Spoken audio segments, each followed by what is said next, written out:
सभी को जय मसीह की प्यारे भाई बहनों। आज का वचन है व्यवस्था विवरण 7:12 आज्ञा पालन की आशीष से। हालेलुया। तो वचन को आप लोग ध्यान से सुनिएगा। इस वचन के द्वारा परमेश्वर आप सबको बहुत बहुत आशीष देगा। वीडियो को पूरा जरूर देखिएगा। आज्ञा पालन की आशीष से क्या है? यदि आप आज्ञा को मानते हैं, प्रभु बाबा क्या बताता है, बाइबल क्या बताती है, इस बात को जरूर सुनिएगा। इस वीडियो में हम पूरा बताएंगे, तो आप लोग ध्यान से पूरा वचन को सुनिएगा ताकि परमेश्वर आप सबको बहुत बहुत आशीष दे। यदि वचन पर विश्वास हो तो कमेंट में आमीन लिखें और वीडियो को शेयर जरूर करें मेरे प्यारे भाई बहनों, ताकि दूसरे लोग भी परमेश्वर के सुसमाचार को जानें। हालेलुया। वो भी परमेश्वर के राज्य के बेटे और बेटियां बने। आमीन। आइए वचन में चलते हैं।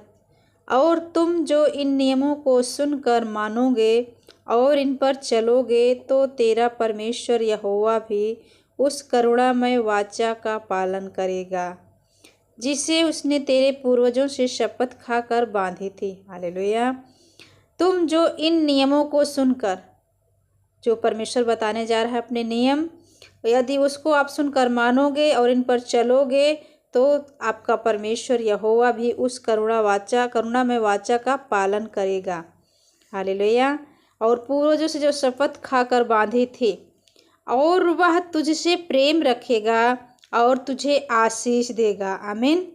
वह परमेश्वर आपसे प्रेम रखेगा और आपको आशीष देगा और गिनती में बढ़ाएगा, और जो देश उसने तेरे पूर्वजों से शपथ खाकर तुझे देने को कहा है, उसमें वह तेरी संतान पर और अन्य नए दाख मधु और टटके तेल आदि भूमि की उपज पर आशीष दिया करेगा। आमीन।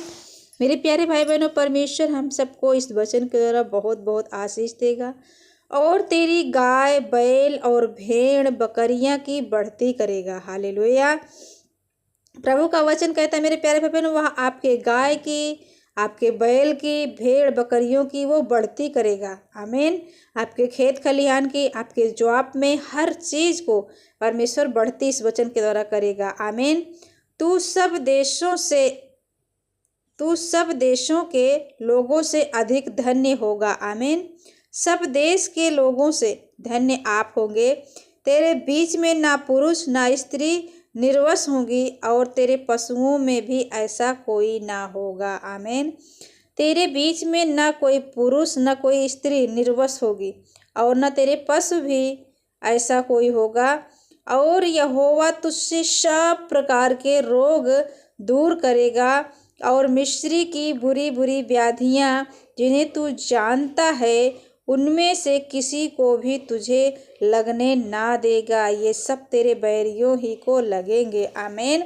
मेरे प्यारे भाई बहनों, परमेश्वर का वचन कहता है यहोवा तुझसे सब प्रकार के रोगों को दूर करेगा और जो मिस्र की बुरी बुरी व्याधियां हैं जिन्हें हम नहीं जानते, परमेश्वर का वचन कहता है उनमें से किसी को भी तुझे लगने ना देगा। ये सब तेरे बैरियों ही को लगेंगी। और देश देश के जितने लोगों को तेरा परमेश्वर यहोवा तेरे वश में कर देगा, तो उन सबों का सत्यानाश करना, उन पर तरस की दृष्टि न करना और न उनके देवताओं की उपासना करना, नहीं तो तू फंदे में फंस जाएगा। यदि तू अपने मन में सोचे कि वे जातियां जो मुझसे अधिक हैं तो मैं उनको कैसे देश से निकाल सकूं, तो भी उनसे ना डरना। जो कुछ तेरे परमेश्वर यहोवा ने फिरौन से और सारे मिस्र से किया, उसे भली भांति स्मरण रखना। जो बड़े बड़े परीक्षा के काम तूने अपनी आँखों से देखे और जिन चिन्हों और चमत्कारों को और जिस बलवंत हाथ और बढ़ाई हुई भुजा द्वारा तेरा परमेश्वर यहोवा तुझको निकाल लाया, उनके अनुसार तेरा परमेश्वर यहोवा उन सब लोगों से भी जिनसे तू डरता है करेगा। इससे अधिक तेरा परमेश्वर यहोवा उनके बीच बर्रे भी भेजेगा, यहाँ तक कि उनमें से जो बचकर छिप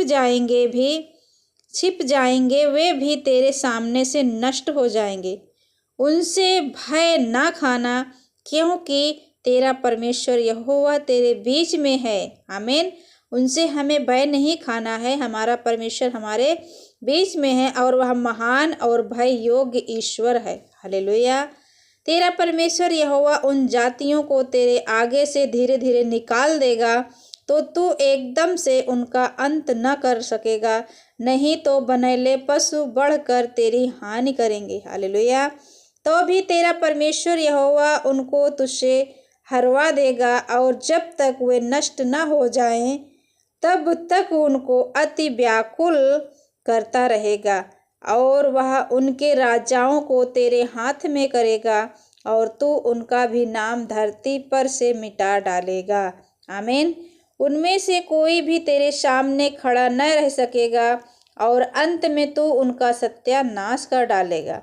उनके देवताओं की खुदी हुई मूर्तियां तुम आग में जला देना, जो चांदी या सोने या उन पर मढ़ा हो उसका लालच करके ना ले लेना, नहीं तो तू उसके कारण फंदे में फंसेगा, क्योंकि ऐसी वस्तुएं तुम्हारे परमेश्वर यहोवा की दृष्टि में घृणित हैं।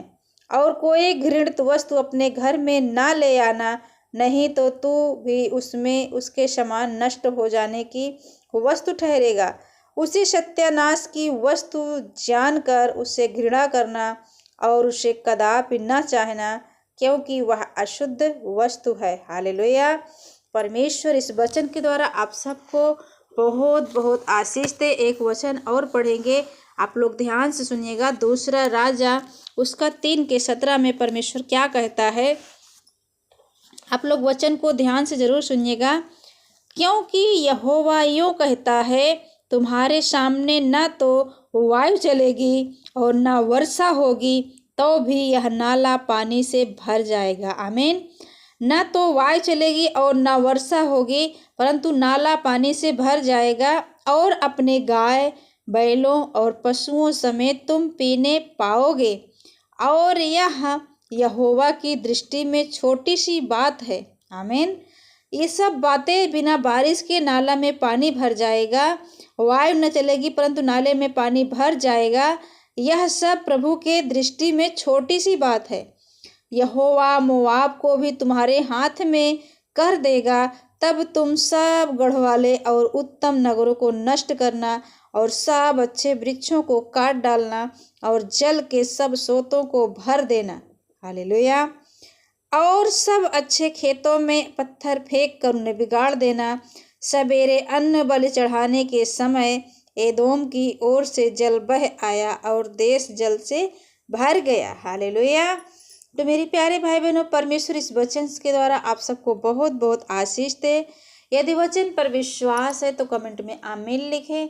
वीडियो को शेयर जरूर करें मेरे प्यारे भाई बहनों, ताकि परमेश्वर का वचन दूसरों के पास भी पहुँचे, वो भी प्रभु के वचन को सुने, वो भी परमेश्वर को जाने कि वही हम सबके जीवन का उद्धार करता है, वो भी प्रभु के निकट आएँ और तौबा करें और अपने पापों को छोड़ें, वो भी प्रभु के राज्य के योग्य बने। आमीन। तो आप लोग वीडियो को शेयर जरूर किया करें, परमेश्वर इसका भी प्रतिफल आप लोगों को देगा। आमीन। मेरे प्यारे भाई बहनों, परमेश्वर के वचन को हम अपने जीवन में गहराई से बसने के लिए जगह दें, एक बीज की तरह, ताकि वो फल लेके आने वाला बने।